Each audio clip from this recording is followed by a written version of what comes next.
Debate about the right to die, a step-back agreement on groundwater standards, and the ever-bubbling conversation about the place of Islam in Denmark.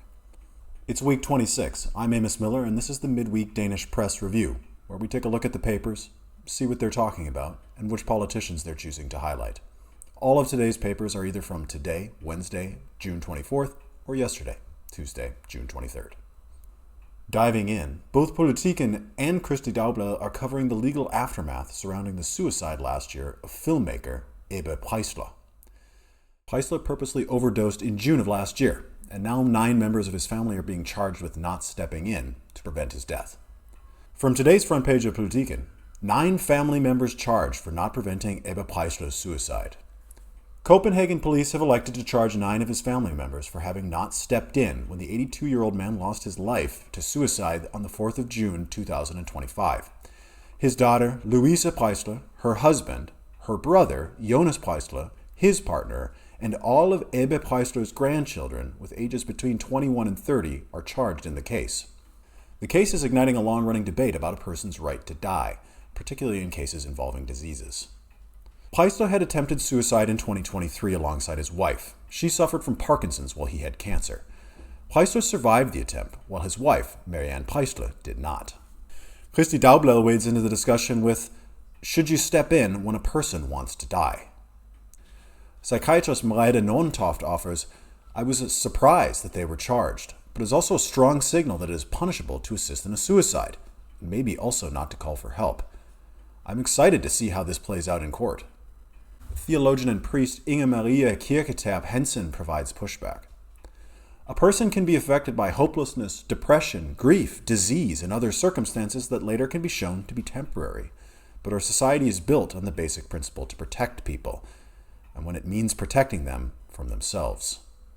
Back in Politiken, defense lawyer for one of the charged family members, David Noitsky-Wolf, believes the case will be dropped before reaching trial. I think there was a police officer that was confused.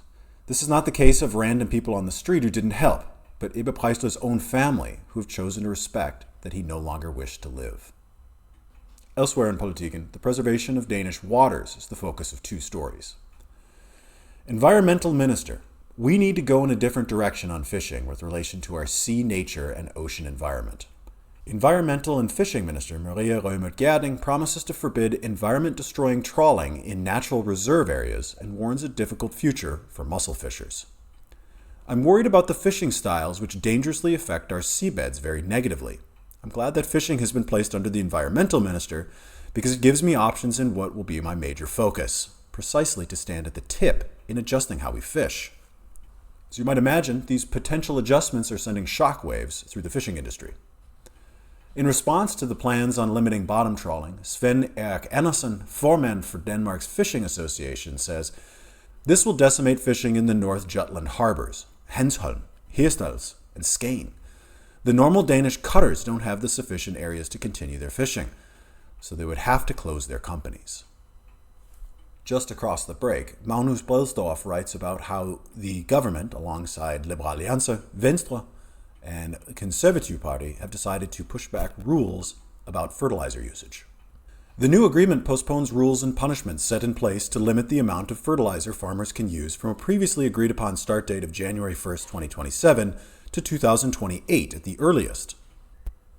And finally in Berlingske today, the cover story is a conversation with Venstres new immigration spokesperson, Morten, Dahlin, where he warns of a coming culture war, where the front line is our swimming pools, folkeschools, and gymnasiums. When Morten Dahlin's dad moved to Brøndby Strand, it was a paradise for Danish working families. Now ethnic Danes are in the minority. Mia Glierup-Fallesen profiles Venstres new immigration spokesperson on a visit to his childhood neighborhood, Brøndby Strand, which in 2016 became the first postal area in Denmark where ethnic Danes are in the minority. There's been built a parallel society. It isn't Danish norms which dominate here. It isn't Danish culture. Often, it's a counterculture that is opposite everything that we normally define as being Denmark and Danish. This isn't about eating more kebab than frikadelle in Kisumparken. I couldn't care less. This is about culture and values. When pressed on how he knows that his childhood neighborhood is harboring countercultural values, Dahlin responds, I know it because I've been coming here my entire life. We can see it in the opinions. If we know that un-Danish opinions are widely held amongst Danish Muslims, then they must also be widely held in Brøndby Strand. That's it for the Midweek Danish Press Review. If you like what you've seen or you're interested in what I'm having to talk about, please engage with wherever you found this video. It really makes a difference. The topics I cover are obviously just a snapshot of the hundreds of thousands of words written every week by the Danish press. But snapshots can also help tell the story of what the press and politicians want to focus on. Dahlin consistently runs stories about the dangers of Islam poses to Danish culture.